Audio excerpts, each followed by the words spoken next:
Assalamualaikum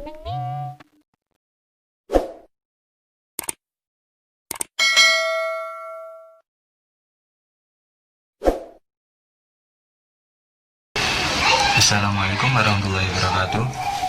Perkenalkan, kami dari kelompok 1 Pajak Internasional kelas SA 3C1 yang beranggotakan Anissa Riansari NIM 2019 SA 016, Bayu Nugroho NIM 2019 SA 026, dan Eka Ayu Novitasari NIM 2019 SA 048. Di sini kita akan mempresentasikan mengenai bab 1, yaitu pajak internasional.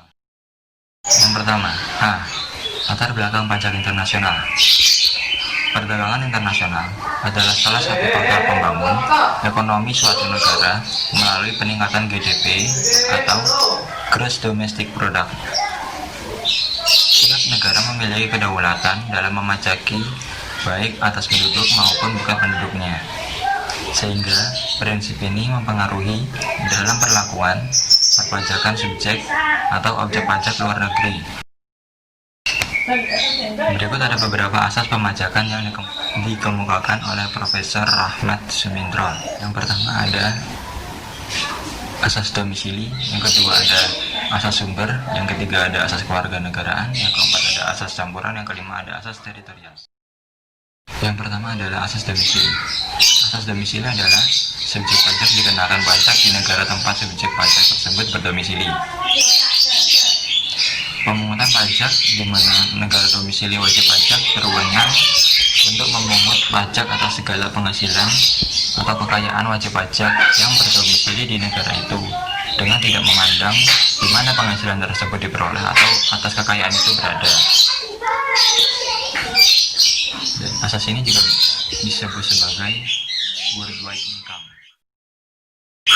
Yang kedua adalah asas sumber.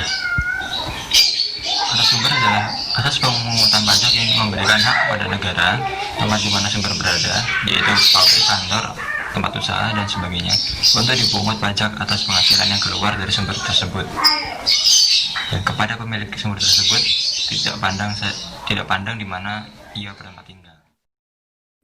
Kemudian yang ketiga adalah asas kewarganegaraan. Asas kewarganegaraan adalah suatu asas pemungutan pajak yang memberi wewenang kepada negara asal kewarganegaraan wajib pajak untuk memungut pajak terhadap semua warga negaranya di mana saja ia berada, dari seluruh penghasilan yang diperoleh oleh warga negaranya. Dalam prakteknya, asas ini banyak terjadi masalah, seperti beberapa negara yang menganut paham ius soli dan ius sanguinis, serta masih dipertanyakan apakah badan mempunyai kebangsaan. Seperti contohnya itu kapal yang mengarungi samudera internasional di bawah bendera suatu negara. Poin keempat adalah asas campuran. Asas campuran itu merupakan asas yang berasal dari campuran antara asas domisili, sumber, dan asas kewarganegaraan. Kemudian yang terakhir ada asas teritorial. Asas teritorial adalah pengenaan pajak didasarkan atas penghasilan yang diperoleh di wilayah suatu negara. Berdasarkan asas ini, pajak dikenakan atas penghasilan yang diperoleh di wilayah suatu negara. Jadi yang dikenakan pajak hanya atas penghasilan yang diperoleh dalam wilayah negara tersebut, sehingga atas penghasilan yang diperoleh dari luar negara tersebut tidak dikenakan pajak. Efek negatif pajak berganda.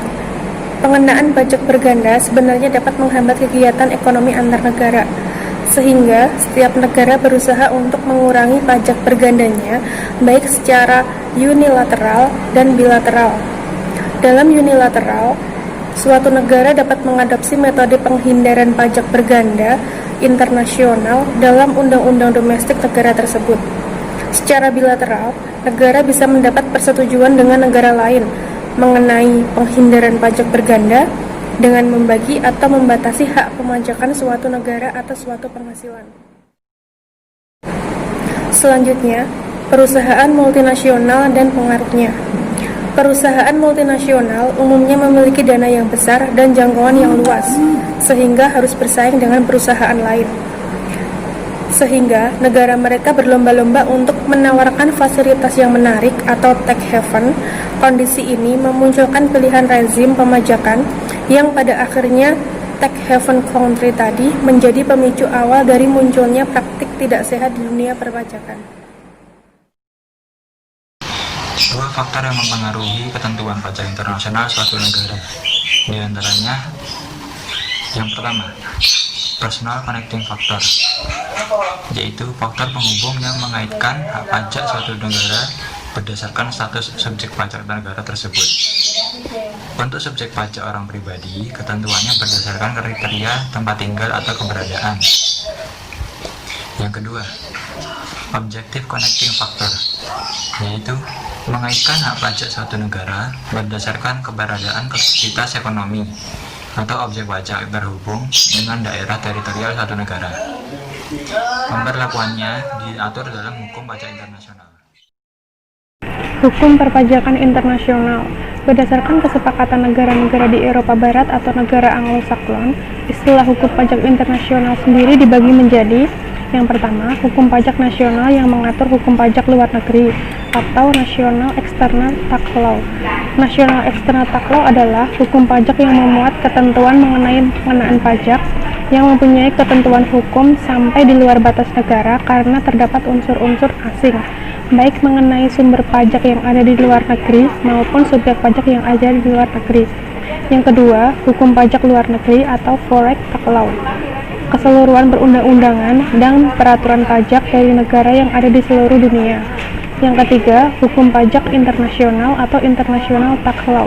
International Tax Law merupakan kaidah pajak yang didasarkan pada hukum negara dan diterima baik oleh negara-negara di dunia untuk mengatur perpajakan antar negara yang memiliki kepentingan. D. Ruang lingkup pajak internasional. Dimensi pajak internasional meliputi aturan pajak internasional yang sudah ada dalam Undang-Undang Pajak Indonesia, aturan perpajakan yang ada di Undang-Undang Pajak negara lain yang bersinggungan serta persetujuan penghindaran pajak atau tax treaty yang telah dibuat Indonesia dengan negara lain. Pajak internasional pada dasarnya berdasarkan dengan 1. Ketentuan pemajakan domestik yang berlaku terhadap BPDN yang memperoleh penghasilan dari luar negeri dan terhadap BPLN yang mendapat penghasilan dari Indonesia. 2. Perjanjian perpajakan dan praktek perpajakan global. E.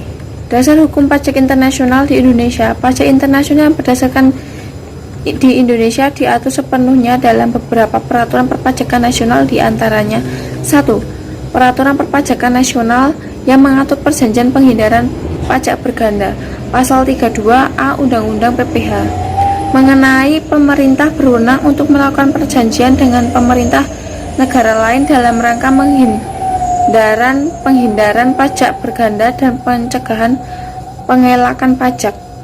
2. Peraturan perpajakan nasional pasal 3 Undang-Undang PPH tentang tidak termasuk subjek pajak. 3. Peraturan perpajakan nasional pasal 2 Undang-Undang PPH tentang subjek pajak luar negeri dan bentuk usaha tetap atau BUT. 4. Peraturan perpajakan nasional pasal 18 Undang-Undang PPH tentang hubungan istimewa bila mana terdapat ketidakwajaran dalam perpajakan. 5. Peraturan perpajakan nasional pasal 24 Undang-Undang PPH tentang kredit pajak luar negeri. Sekian dan terima kasih presentasi dari kelompok 1. Bila mana ada kurangnya, mohon dimaafkan. Bila ada yang bertanya, silakan. Terima kasih.